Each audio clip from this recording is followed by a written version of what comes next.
The Chicago Blackhawks come out of the NHL Draft lottery with the third overall pick. I'll go over their top options at number 3, and Connor Bedard skipping out on the World Championships.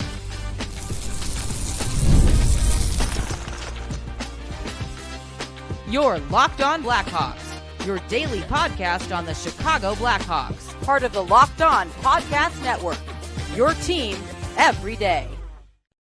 What's going on, Blackhawks fans? Welcome back to another episode of Locked On Blackhawks, part of the Locked On Podcast Network, your team every day. As always, I'm your host, Jack Bushman. Do me a quick favor right off the jump. Please go and hit that like button, hop in the comment section below, and subscribe to Locked On Blackhawks on YouTube. Make sure you're following my Strictly Blackhawks account on X as well. That can be found at Talkin' Hockey. That way you don't miss out on any of the latest Blackhawks news and updates. But happy Tuesday, everyone. Thank you all again for joining me on another episode of Locked On Blackhawks, your one-stop shop for all things Chicago Blackhawks. Following the results of last night's NHL Draft lottery, we know our Chicago Blackhawks will officially be selecting third in the 2025 NHL Draft. The New York Islanders shock everyone and move up 10 spots to steal the number 1 overall pick. The Sharks move down 1 spot to number 2, and that leaves our Blackhawks selecting at number 3 this year. By the way, before I get into my full thoughts on the Hawks falling 1 spot to number 3, make sure to let me know in the comment section your thoughts on the live draft process being aired for the first time. I actually really enjoyed it. Yes, it was definitely confusing at times, especially when they came right on the air. Wasn't really sure what was going on. I also got confused when Utah was announced at number 4 and San Jose got announced at number 2. I really didn't have any idea what was going on, but I truly do believe this is the best way to do the draft lottery, showing the ping pong balls instead of just unveiling the results. And I really do believe once they go through a couple of more cracks at this, right, and get to fine-tune the process and get it dialed a little bit more, I actually think it's going to be really cool once the fans just get a little bit more accustomed to the ping pong balls and what exactly they mean, how the combinations work and all that stuff. It was always going to be tricky with this being the debut of that process, but I do believe once they fine-tune it a little more, it's the right way to go about the NHL Draft lottery. Let me know in the comment section below if you feel the same way. But undoubtedly, Blackhawks fans, disappointing to see the Hawks wind up falling to number 3. It was actually the first time they've fallen in the draft lottery in the last 3 years, as last year they stayed home at number 2. In 2023, of course, they moved up from number 3 to number 1 to select Connor Bedard. And while they are, still going to come away from this year's NHL Draft with a very good player, it's still very much so disappointing to miss out on a top 2 selection, as I outlined yesterday when going through all the 4 possible outcomes for the Blackhawks in the NHL Draft lottery. 1 and 2, either way, would have been ideal outcomes for the Blackhawks because, well, yes, selecting first overall would have put them in a little bit of a conundrum in terms of whether to go with Schaefer or Misa. They still would have had the opportunity to come away with Michael Misa, who I firmly believe was the guy and is the guy that they want to take. But it's a pretty clear top 2 in this year's class. So picking third likely means the Blackhawks are going to miss out on both of those 2 guys. You never know what's going to happen in the NHL Draft, though. And what I will say is this year's draft class is very up in the air. I mean, it is a pretty clear-cut top 2, but after that, things are absolutely wide open, and you just never know how teams are going to have these players ranked specifically. One thing I will say that I mentioned on my short that I dropped on my socials and on YouTube yesterday, I don't expect this to happen, Blackhawks fans, but it is something to note. James Hagens, the man who prior to 7 months ago, everyone believed this kid was going to go number 1 in the 2025 NHL Draft. Well, that's obviously not the case any longer. However, he is a Long Island, New York native, and the New York Islanders, I think they would be crazy to do so, but I do wonder if they think about bringing the Long Island kid James Hagens home. Again, a very unlikely outcome, though. I guess, there is the potential that the San Jose Sharks think about going with some size to add to their forward group, considering a lot of their skill players that they have in this rebuild are a little bit undersized, like a Will Smith. Macklin Celebrini does play a grown man's game, but he's not absolutely massive with size or anything. Maybe that leads to the San Jose Sharks thinking differently and wanting to go with a player who has a size and skill combination and pass on Michael Misa.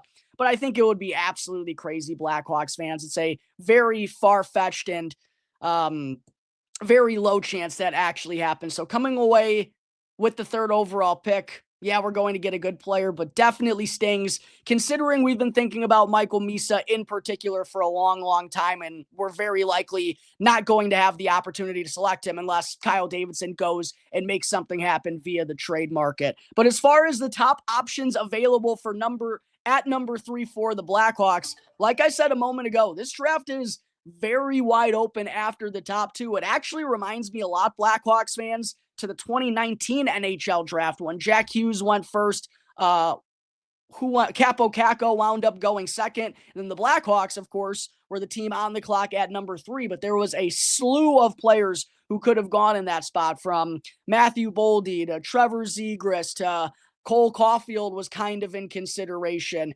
Alex Turcotte, Bowen Byram, right? There were a lot of players in that conversation. The 2025 NHL draft class kind of rubs me in the same way. But the Blackhawks, at least they're going to have their pick of the litter after Schaefer and Misa likely go 1 and 2. And it's going to be wide open for them to select the player they deem the best overall between this bunch. Starting things off, James Hagens, the man I just mentioned a moment ago, the Long Island native. I mean, saying a year ago that he would have fallen to number 3 would have been crazy, and there's a chance that he's going to fall even further than that. But Hagens is a 5'11", 175-pound center who just wrapped up his freshman season with Boston College in the NCAA, had 37 points in 37 games, 10 goals, and 27 assists. Also helped the United States win gold at the World Juniors with 9 points in 7 games.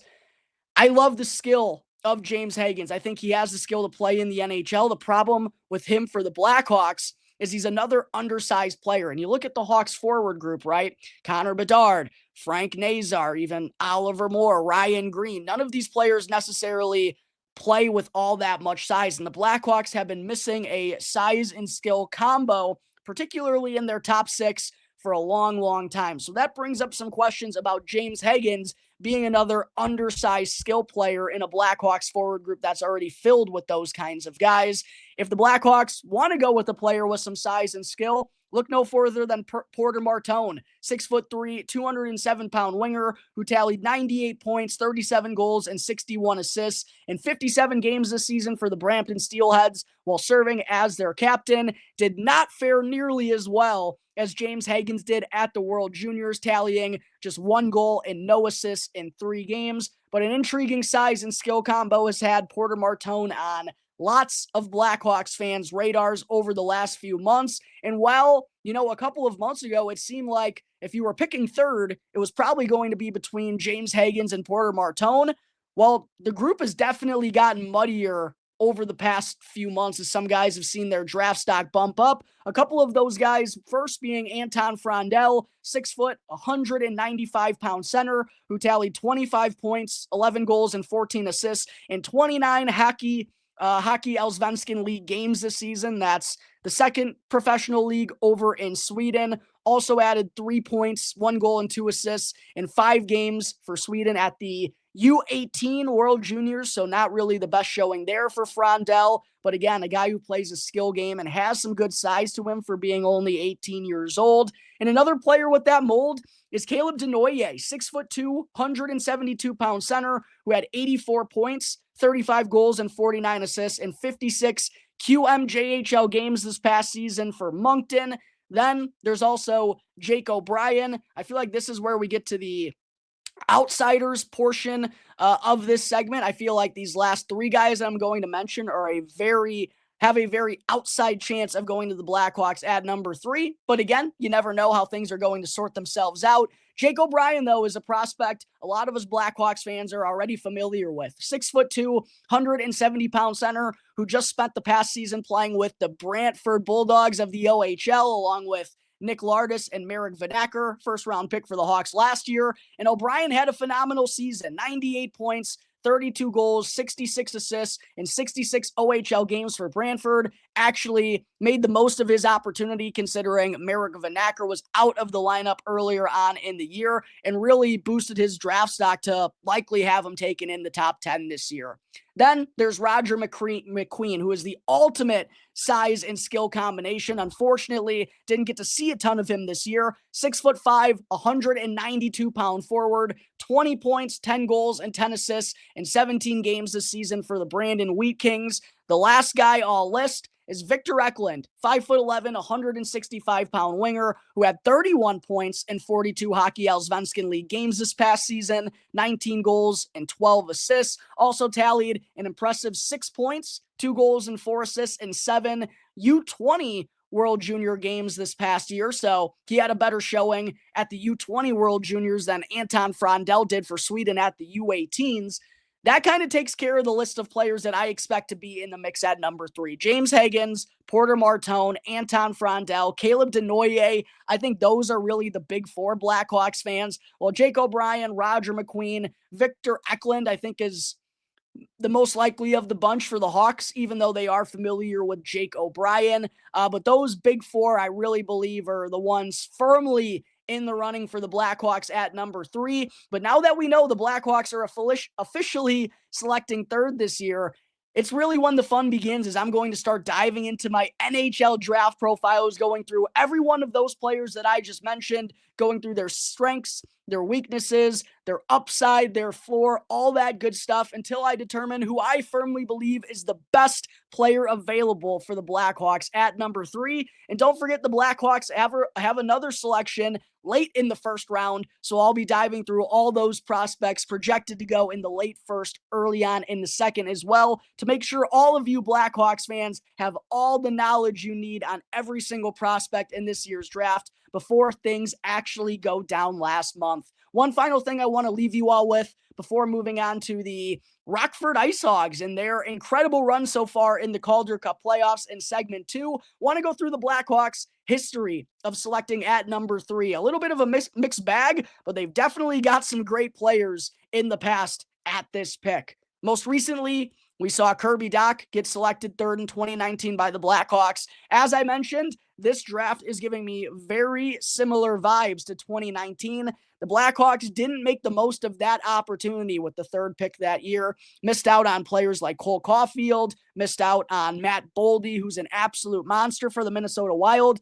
If Kyle Davidson wants his rebuild to go correctly, he cannot afford to make another Kirby Dach-like pick at number 3 in the 2025 draft. But prior to Kirby Dach, the last time the Blackhawks selected 3rd was when they drafted Jonathan Toews way back in 2006. So that worked out real nicely. 2004, not as kind. Blackhawks selected Cam Barker. But then, back in 1984, the Hawks picked Eddie Olczyk with the 3rd overall pick. And 4 years before that, they selected Dennis Savard with the 3rd overall pick as well. So pretty good history for the Hawks at number 3. Would love if they would be able to add another future Blackhawks legend with that same very pick here in the 2025 NHL Draft. But that takes care of my full reaction to the Blackhawks winding up with the 3rd overall pick. Make sure to let me know down below in the comment section, Blackhawks fans, your thoughts on the Blackhawks coming away with the 3rd pick in this year's draft and which prospect you would like to see them pick at number 3. Coming up in just a moment, stick with me as I'll dive into the Rockford IceHogs taking a commanding series lead over the Milwaukee Admirals.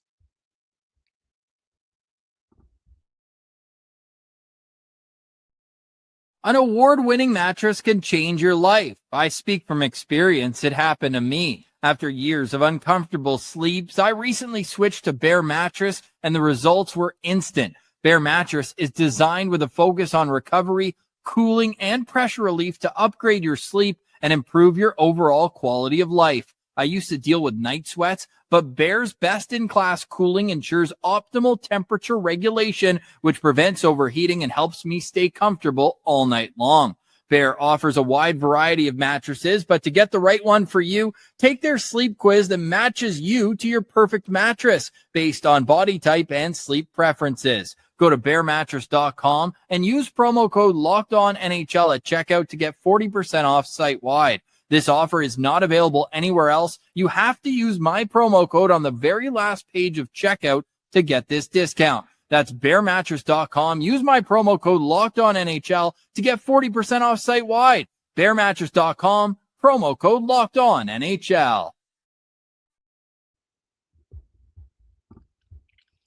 Segment 2, how about these Rockford IceHogs absolutely balling in their first round series against the Milwaukee Admirals?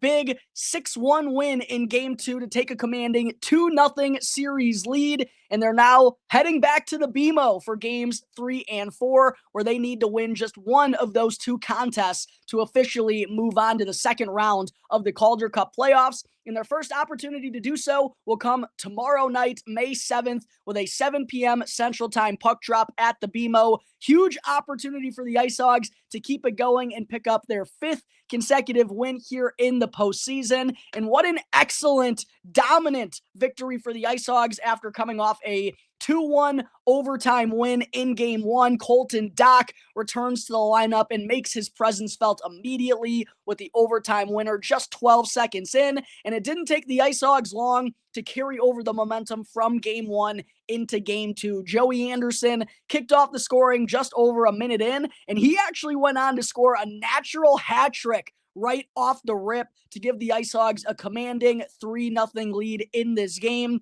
The Milwaukee Admirals would go on to respond with their lone tally of the contest before Samuel Savoie, who had himself his best performance arguably of the entire season, scoring his first career Calder Cup playoff goal and also adding 2 assists, mixing it up, doing his usual goonery, and always a smile on Samuel Savoie's face while he's doing it. He truly is going to be a player. If you don't already, Blackhawks fans, I think at some point this kid is going to get his shot, not only because of the added uptick offensively that he's added to his arsenal the last couple of years. Really unfortunate last year that Samuel Savoie suffered that broken femur and wasn't able to build off of the excellent year, his final season in the QMJHL, but he has been able to show some of those offensive characteristics so far in his first full year of professional hockey, which is great, but his energy and his intensity and his attitude and his never give up mentality, right? Despite not being the biggest guy,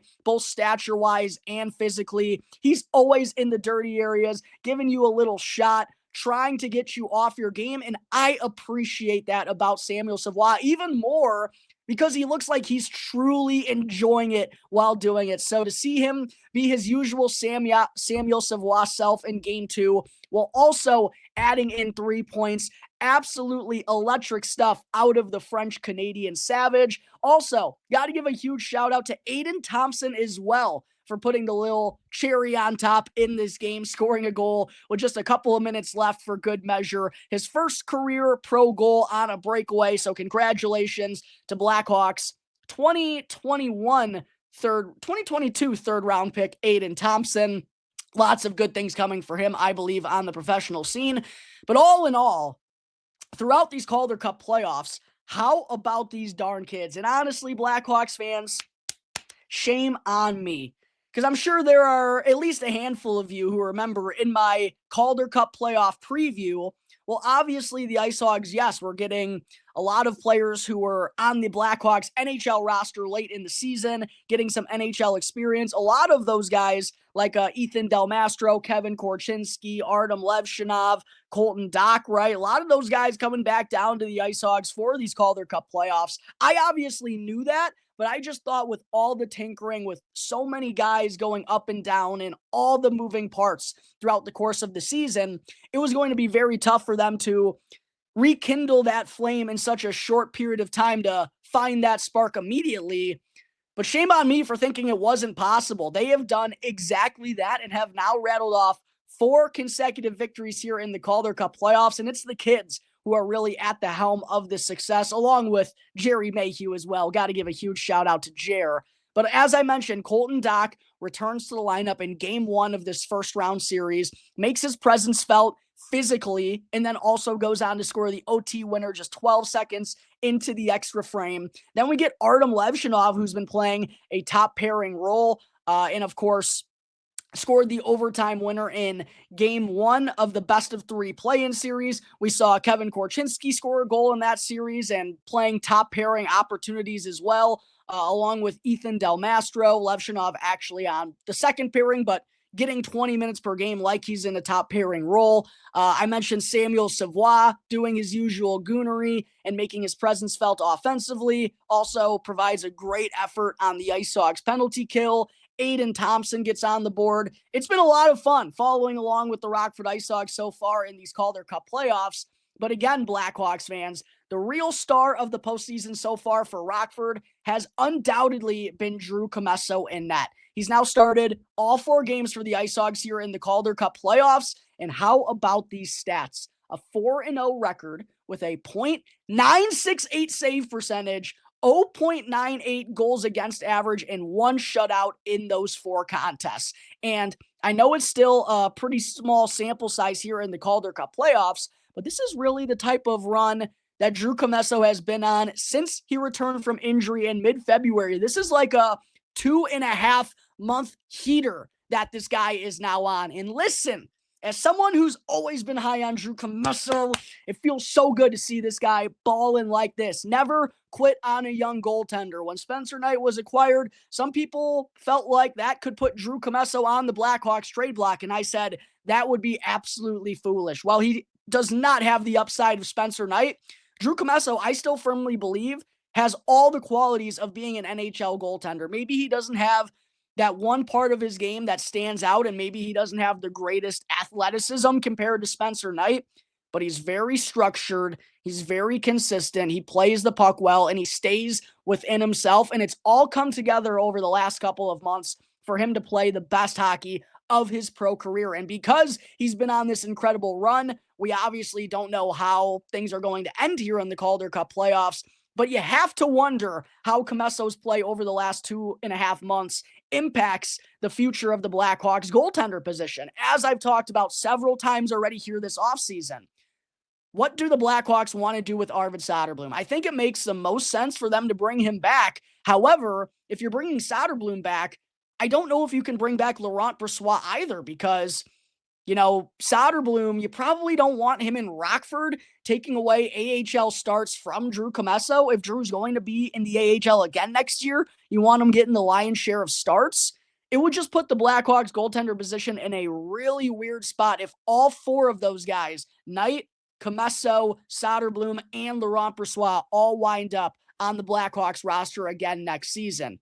Gotta think the Blackhawks are wondering, Drew Commesso is pretty darn close to making that leap to pro hockey. I don't know if they're necessarily going to change their minds because of this incredible stretch and, rush him into the scene next year. I still believe Kyle Davidson wants to have that patient mentality, but you can't help but wonder if Drew Commesso continues on this run and the IceHogs continue balling here in the Calder Cup playoffs.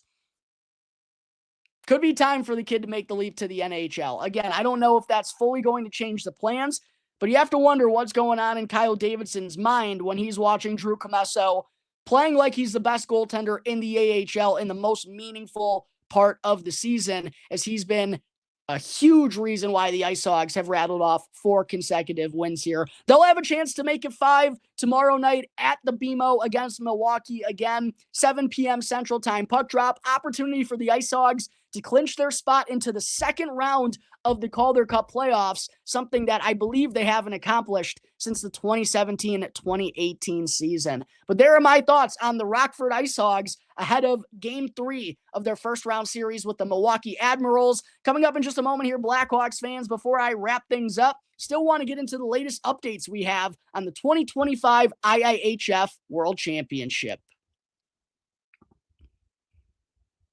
But first, I do need to talk to you all real quick about Wonderful Pistachios. Are you looking for a snack that's both delicious and nutritious? Well, then go and crack into a great source of protein with Wonderful Pistachios. And Wonderful Pistachios is one of the highest protein nuts, with each 1 ounce serving having 6 grams of protein, giving you over 10% of your daily nutritional value. Plus, they're packed with fiber to help keep you feeling fuller longer. And who doesn't love a good pistachio? I know I certainly do. I could literally sit there eating them and cracking them all day long. And that satisfying crack of opening each shell It's like a mini snack meditation. And whether you're running between meetings or dropping off the kids, Wonderful Pistachios are the snack that works as hard as you do. So get snackin' and get crackin' with the snack that packs a protein punch by visiting wonderfulpistachios.com in order to learn more. Again, that's wonderfulpistachios.com to check it out today.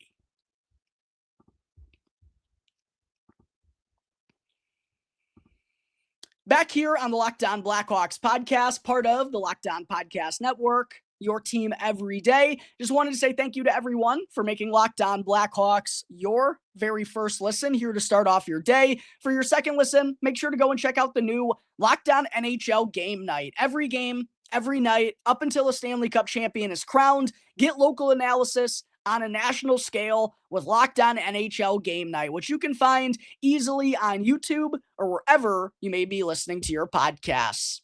Segment 3, the 2025 IIHF Men's World Championship begins in just 3 days here, and we've got a couple of more updates recently on the rosters a few teams will be having since a couple of squads have been eliminated from the Stanley Cup playoffs. There's been an opportunity for some players to fully decide upon their decisions, and one of them is none other than the 2023 first overall pick, Connor Bedard, who will not be playing for Team Canada in this year's IIHF World Championship. He did so as a rookie last year, where he tallied 8 points in 10 games for Team Canada, but will not be running it back for the Canadians here this year. I don't personally hate this decision from Bedard. I do believe it's a really crucial summer for his development, particularly his speed, which he even admitted that's probably the biggest thing that he has to work on, and I fully agree with that. I think for Connor Bedard to help take his game to the next level, he's got to take his speed to the next level, and while I don't ever think he's going to be an elite skater in this league, I definitely think there is room for him to grow in that aspect, and being that he's only 19 years old, I certainly think it's possible for him to get faster as well. So with that being the case with Bedard, really, I think wanting to hone in on that this summer, I understand him wanting to bypass game reps here and just go through his normal regimen in the offseason. What I will say, though, Blackhawks fans, is it is a little bit disappointing considering this would have been a prime opportunity for Bedard to showcase himself for Team Canada ahead of the Winter Olympics next February, which, you know, there's going to be a lot of people fighting for just a couple available roster spots on Team Canada. Bedard obviously was not part of the Canadiens roster at the Four Nations face-off. While I know he's going to be on their radar, I think it would have been a good idea for him to play for Team Canada here just to get a little bit of an opportunity to mesh with some of these guys, even though, yes, the Olympics roster is going to look much different than the World Championships one. However, I do wonder if Bedard regrets this decision a little bit, because in the past couple of days, there have been some noteworthy additions to Canada's roster for the World Championships, to say the least. Most recently, I'll start with Blackhawks legend Marc-Andre Fleury, which I love to hear considering, you know, the Vegas Golden Knights just eliminated the Minnesota Wild from the Stanley Cup playoffs. Fleury, in his final NHL campaign, knocked out of the postseason, looked like his playing career had come to a close, but not so fast. The Flower is going to be suiting up for Team Canada at the World Championships for the first time in his career. So should be fun getting the final opportunities to watch Marc-Andre Fleury in-game action. But not only have they added Flower to their roster, they've added Nathan MacKinnon after the Colorado Avalanche got knocked out of the playoffs, and fellow Nova Scotia Sidney Crosby is also going to play for Team Canada at the World Championship. So I wonder if Bedard is kicking himself a little bit, considering, you know, his childhood idol has now been added to the roster after he made his decision. Same with Nathan MacKinnon. Same with Marc-Andre Fleury. Do think it would have been cool to see Connor Bedard on the ice playing with some of those guys for Team Canada. But with these additions to Team Canada's roster, make no mistake about it, they are undoubtedly the favorites to take home this year's gold medal in the World Championships. Sidney Crosby, Nathan MacKinnon, and Marc-Andre Fleury joining Macklin Celebrini, Travis Konechny, Bo Horvat, Adam Fantilli, Kent Johnson, Noah Dobson, among others. And we could even see a couple more additions in the next few days to Canada's roster. So definitely the favorites entering the tournament here as it begins in just a couple of days. For the United States, haven't really gotten any more noteworthy additions following the first round of the Stanley Cup playoffs. We do know Tage Thompson is going to be there, Clayton Keller, Brady Shea, Jeremy Swayman, and net, along with two Blackhawks and Alex Vlasic and Frank Nazar. Logan Cooley is going to be playing for the USA as well, but definitely not of the caliber of Team Canada's roster. Boy, oh boy. But I love to see this at the same point in time, considering best on best international competition is only going to get more and more meaningful these next few years. I think that's going to lead to more noteworthy players taking part in these world championships. We'll see if the USA gets any big time additions like Canada got in the last couple of days before the action begins on May 9th. But that takes care of my thoughts on Connor Bedard not playing in this year's World Championship. And that's going to wrap up today's episode of Locked On Blackhawks, everyone.